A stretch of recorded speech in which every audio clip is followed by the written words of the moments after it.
네, 이제 다음 주제로 넘어가 볼게요. 다음 주제는 백화점입니다.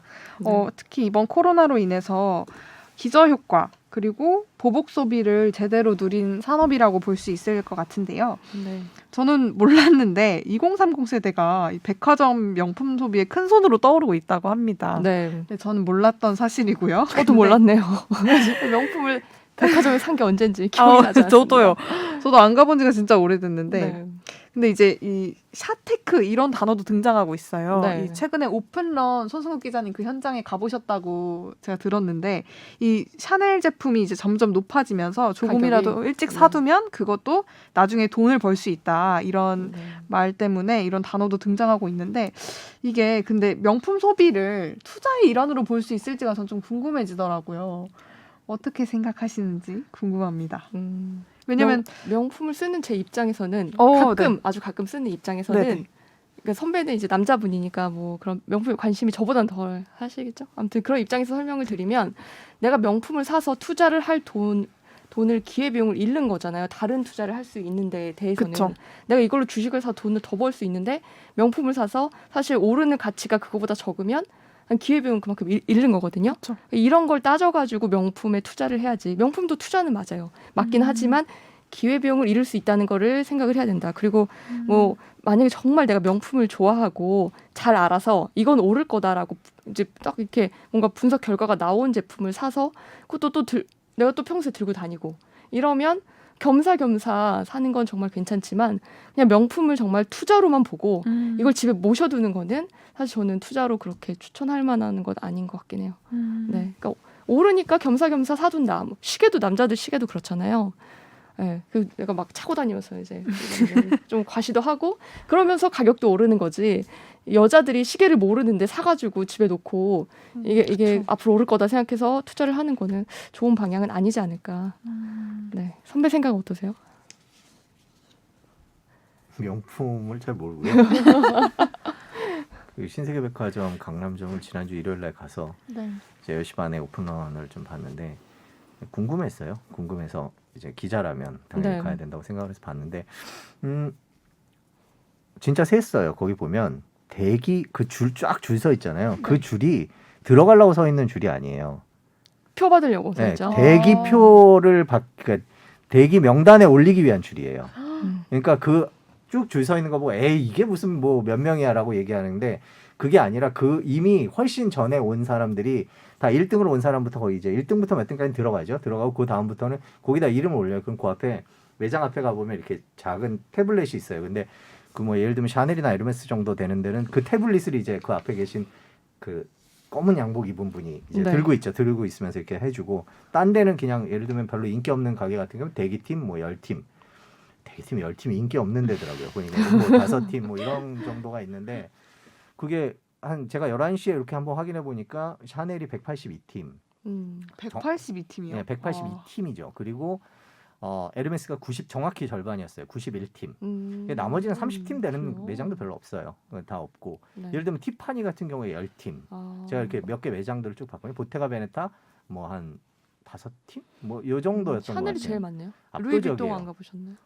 루이비통을 어디 못 찾겠더라고요. 아, 네. 제가 거의 처음 가봐갖고 처음 가봐서 잘 몰라서 이제 가봤는데 처음 가봤다는 게 신세계 강남점을 처음 가봤다는 게 아니라 그 명품. 구역은 네네. 네, 그 명품. 구역이 또 공사를 한 모양이더라고요. 제가 예전에 알던 데랑 좀 다른 네. 데서 낯설다는 뜻인데 근데 이제 거기 서 있는 분들 보면 젊은 분들이 많긴 하더라고요. 정말요? 근데 그분들이 투자 목적으로 왔는지 아니면 실제로 소비 목적으로 왔는지는 잘 모르겠어요. 저는 명품 투자에 대해서는 그렇게 뭐라고 말씀드릴 정도로 조회가 있지는 못하더라고요. 근데 제 주변 사람들을 보면 대부분 그걸 막 정말 투자해야지 본격적으로 투자해야지 해서 사는 사람들보다는 이런 게 사실 직구로도 사실 살 수가 없거든요. 명품은 안 팔아요. 직구로도. 그렇기 때문에 이건 백화점 와서 살 수밖에 없는 거예요.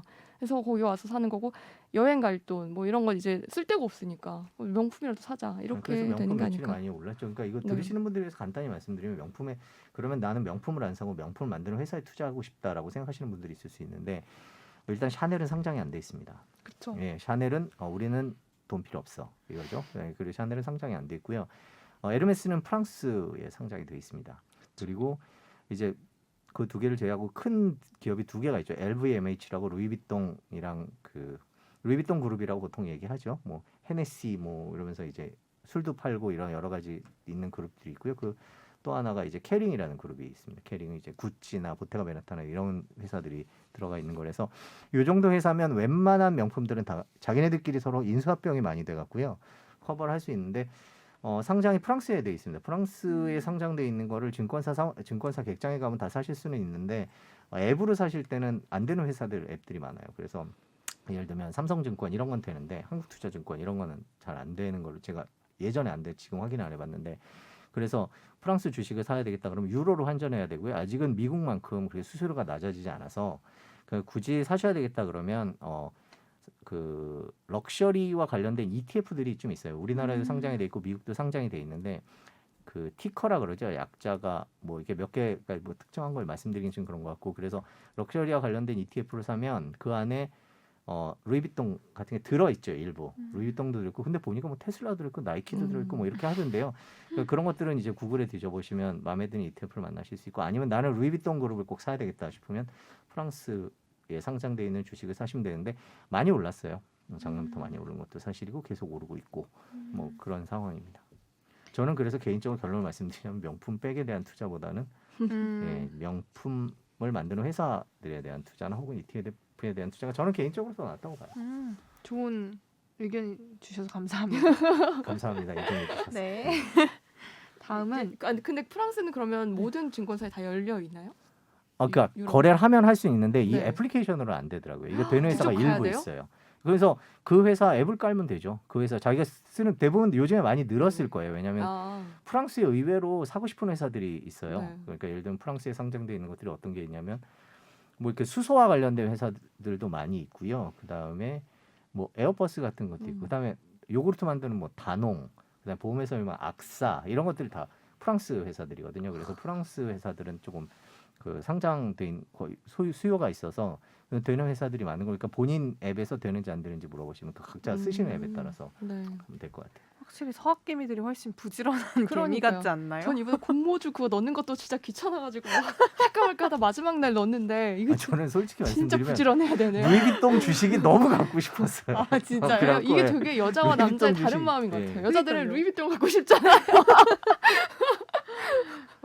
역시 서학개미가 되려면 이 정도로는 좀 그러니까. 부지런해야 아니 그러니까 이걸 제가 무슨 한 게 아니라 저도 취재를 한 거죠. 그리고 이제 설명을 그쵸. 듣고 저희 경제부에 있을 때 이런 얘기들을 많이 듣거든요. 전 이거를 갖고 싶은데 어떻게 해야 됩니까? 그럼 이제 설명들을 해주시니까 저희는 그걸 듣고선 최대한 많이 전달해드리도록 하겠습니다. 백화점 실적이 이제 코로나19 이전 수준보다 더 나아지고 있다 보니까 손승우 기자님이 옛날에 백화점은 사양 산업이다 이렇게 이건머니에서 말씀해 주셨던 걸 기억하는데 오. 언제요? 이건머니 조심하셔야 돼요. 그래서 제가 편집하니까 제가 기억하죠. 근데 진짜 백화점이 사양 산업일까라는 생각이 좀 들더라고요. 그 어떻게 보세요? 김혜영 기자 먼저 말씀하시면 제가 그 다음에 저는 아니라고 생각해요. 왜냐하면 물론 저같이 이제 뭐 그냥 정말 일반적인 직장인들 평범한 사람들은요 백화점 안 가요. 저도 백화점 가서 옷을 산 기억이 지금 안 나거든요. 차라리 가서 입어보고는 오죠. 저랑 네, 똑같아요. 입어보고 이걸 직구로 구매한다. 왜냐면 저랑 직구로 똑같아요. 뭐 네. 몽클레어, 막스마라 다 3분의 1 가격이에요. 그 관세 다 포함해도. 그렇죠. 그럼 이걸 직구로 안 살 이유가 없는 거죠. 그리고 요즘엔 온라인 쇼핑몰이 정말 많은데 그 퀄리티가 대부분 백화점을 따라잡았어요. 거기다 가격도 저렴해요. 그래서 제가 어렸을 때는 백화점 아니면 이렇게 좋은 퀄리티 옷을 살 기회가 없었는데 지금 너무 방법이 많아졌고 기회가 늘어났거든요. 그렇기 때문에 백화점은 그냥 사실 저는 식품관은 가고 카페 한번 가보고 그다음에 뭐 가끔 밥 먹으러 가는 곳이고요. 옷 입으러 가고. 사양 산업이라고 얘기하는 거 그런데, 아니에요 지금? 예, 그런데 이거는 그런데. 저 같은 이제 일반 사람들만 그렇고 제가 최근에 만난 돈이 좀 있으시다 하는 분들, 특히 최근에 돈을 많이 버신 분들, 이 코로나 때문에 재테크 잘해가지고 이런 분들은요 그냥 제가 그분한테 며칠 전에 직접 들은 얘기인데 그분은 발렌티노 그 브랜드 되게 좋아해요. 근데 자기는 가서 남자분인데 옷을 고르는 게 너무 귀찮대요. 그래서 직원한테 자기 사이즈를 다 맡겨놓고 재놓고 어떤 옷이 들어왔는지랑 그다음에 자기가 어떤 스타일을 이번에 원하는지를 말하면 그걸 그냥 가서 그냥 갖고 온대요. 이렇게 네 그래서 그날 만났는데 다 발렌티노인 거예요. 그래서 아 돈 많은 사람들 이렇게 네. 백화점에서 이렇게 사는구나 그 얘기 들었고 또 신세계 백화점에서 일하시는 분들 네. 한번 그때 같이 홍보팀에 저녁을 먹었는데 그때도 그 얘기 하시더라고. 이제 저희 같은 일반 사람들은 주 고객층이 아니다. 네 이런 약간 소비를 많이 하는 층이 이렇게 확실히 정해져 있대요. 이제는 그래서 그분들을 공략하는 이제 방법으로 가고 있다라고 하더라고요. 네. 그런 걸 보면 우리만 안 사는 거지. 사는 사람들은 따로 있다는 생각이 들어서 저는 백화점은 그래도 사양 산업은 아니다라는 생각이 들어요. 그러니까 네. 사양 산업의 기준이 뭔지는 좀 모르겠지만 예전 같은 위상을 갖지 못하고 있는 건 틀림없고요. 제 생각에 백화점이 끊임없이 변신을 시도하고 있거든요. 네. 뭐 요즘 신세계 같은 경우도 그렇고 현대 같은 경우도 그렇고 맞아요. 무슨 이번에 그 오리나 연구위원 나왔을 때 현대백화점 얘기를 많이 했지만 쓸데없는 네. 공간이 되게 많거든요. 네. 그러니까 효율성 측면에서 놓고 보면 그만큼 집객을 해야 되는 상황인 거고 그 집객을 해야 되는 건 일반인들을 모으겠다는 거예요. 물론 매출의 대부분은 최상류층에게 상위 계층에게서 나오겠지만 일단 모아야 되는데 그런 변신을 시도하고 있는 것 자체가 백화점이 예전처럼 땅 짚고 헤엄치기식 장사가 되지 않는다는 거. 그다음에 면세점이라는 것이 상당한 부분을 차지하고 있는데 물론 코로나 이후에는 더 나아지겠죠. 근데 뭐 일단 지금은 당장 글쎄요. 뭐 어떨지 모르겠어요. 그리고 대부분의 사람들이 뭐 아까 말했듯이 백화점에서 보고 어디서 물건을 산다는 점도 있고 기본적으로 백화점 전반적으로 그러니까 1등, 2등, 3등 뭐 그 정도 살아남고 1등 매출이 어떻게 네. 될지 모르겠지만 저는 전반적으로는 이제 백화점 이외의 것들이 많아서 네. 그렇게 백화점 이외에 물건을 조달할 수 있는 창구들이 많아서 그것들이 바뀌지 않겠냐는 거고 코로나 이후에 예를 들면 명품을 어떻게 온라인으로 사니 그러니까 직접 기스 났는지 안 났는지 보고 이러면서 사야 된다라고 얘기는 하지만 그럼에도 불구하고 중국 시장에 미국의 명품을 미국이나 프랑스의 명품을 인터넷으로 파는 그런 업체들이 몇 개 있거든요. 그러니까 아무나 주지 않아요. 그 명품 업체들이. 그런 라이센스를 갖고 있는 뭐 예를 들면 네덜란드 업체라든지 이런 인터넷 기업들이 되게 잘 되고 있거든요. 그렇다고 보면 백화점을 통한 명품 수요라는 것들이 뭐 언젠가 대체될 수 있는 다양한 채널들이 등장할 것이고. 근데 그다음- 이게 있다니까요. 너무 비싼 물건은 오히려 관세가 더 비싸요. 그래가지고 이거를 직구로 살 수가 없어요. 그러니까 그 관세를 물면 그냥 한국 백화점에 사는 가격이랑 똑같아요. 그렇죠. 백화점이 저는 네. 망할 거라고 얘기하는 건 아닙니다. 근데 앞으로 더 매출이 줄어들 거다. 아니 앞으로 더 발전할 수 있는 산업인지에 대해서는 글쎄요. 뭐 백화점의 변신에 네. 따라서 뭐 달라질 수 있겠죠. 미국 같은 경우에는 미국의 백화점들이 되게 많잖아요. 백화점에 문 닫은 백화점들도 많고 파산한 백화점들도 많고 그래서 상징적인 일이 하나 있었죠. 백화점 자리가 보통 그 도시에서 좋은 자리잖아요. 네. 근데 그 자리를 아마존이 샀어요. 그래서 거기를 물류창고를 씁니다. 진짜요? 그러니까 예를 들자면 신세계 명동점을 교통이 좋은 곳이라. 신세계 명동점을 쿠팡이 사서 거기다가 물류창고를 만든 거거든요. 그러니까 제가 사양 산업이라고 얘기했던 건 모든 백화점이 망한다라는 그런 뜻이 아니라 백화점이 주도하던 그런 유통의 흐름들이 이제는 전 세계적으로 바뀌고 있고 대체되는 것들이 등장하고 있는 만큼 예전 같은 호황을 누리기는 힘들지 않겠느냐라는 겁니다. 예, 백화점 주가가 오를 수도 있어요. 사양 산업까지는 뭐라고 장담은 아니지만 뭐 못하지. 예전처럼 많이 매출이 오를 건 아니다라는 의견인 것 같아요. 근데 제가 봤을 때 근데 백화점 매출을 좌우하는 건 명품이 얼마나 근데 파느냐거든요. 명품이 마진율이 그렇게 높진 않아요. 그렇다면서요. 네. 그게 제가 또 롯데백화점에 일하는 친구가 있는데 걔한테 들어보니까 샤넬이나 루이비통 거의 상전이라는 거예요. 그래서 거기 그 매장이 하고 싶은 대로 다 하고 그다음에 거기서 받는 수수료도 다른 매장에 비해서 되게 적대요. 그러니까 집객 효과인 거죠. 그렇죠. 맞아요. 거기 물건 사러 오면서 다른 거를 또 사겠죠. 아니 근데 그게 네. 진짜 브랜드가 힘이 있으면 그렇게 이거 약간 딴 얘기인데 갑이 되는 경우가 그 스타벅스를 건물주가 스타벅스를 자기 건물에 유치하고 싶잖아요. 그러면 정말 힘들거든요. 그런데 그 또 상표 뭐죠 유명한 거?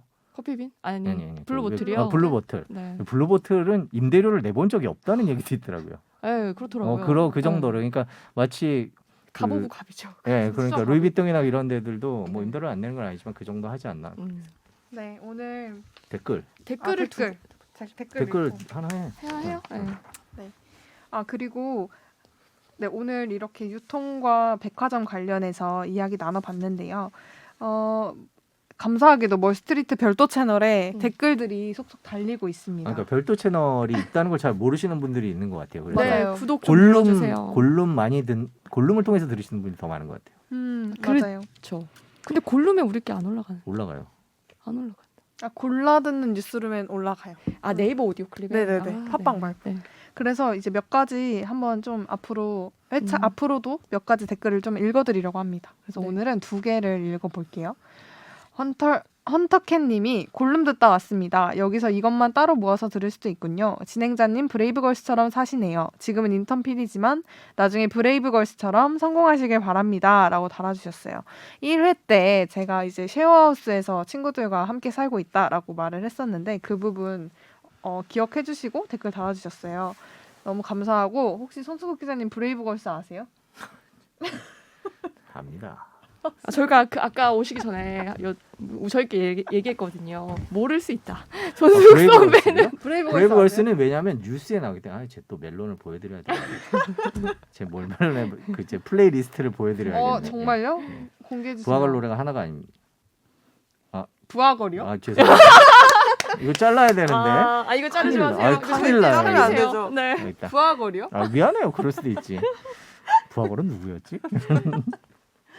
알겠습니다. 운전만 해. 브레이브걸스의 운전만 해랑 그 노래가 롤링이랑 꽤 두 개. 이 노래가 좋다고. 좋더라고요. 저는. 운전할 때 들으시나요? 운전할 때는 안 됐습니다. 운전만 하신다. 운전만 합니다. 그런데 인증됐습니다. 네, Z세대와 이렇게 통하는 부분이 있으시네요, 기자님.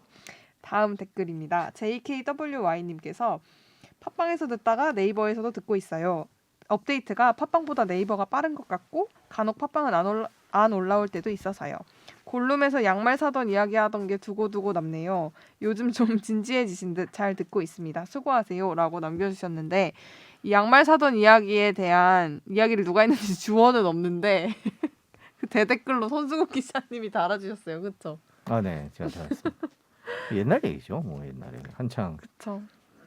그 양말 이야기는 되게 슬픈 이야기여서 나중에 어쨌든 시간이 손수국 기자님을 기다리고 있던 팬들이 좀 많았던 것 같아요. 감사합니다. 댓글들을 보니까.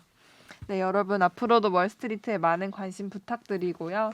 네, 오늘 오디오 클립 보시고 또 유튜브에도 영상들이 올라가니까요. 한번 참고해 보시면 좋을 것 같습니다. 오늘 방송 여기서 마치겠습니다. 감사합니다. 고맙습니다.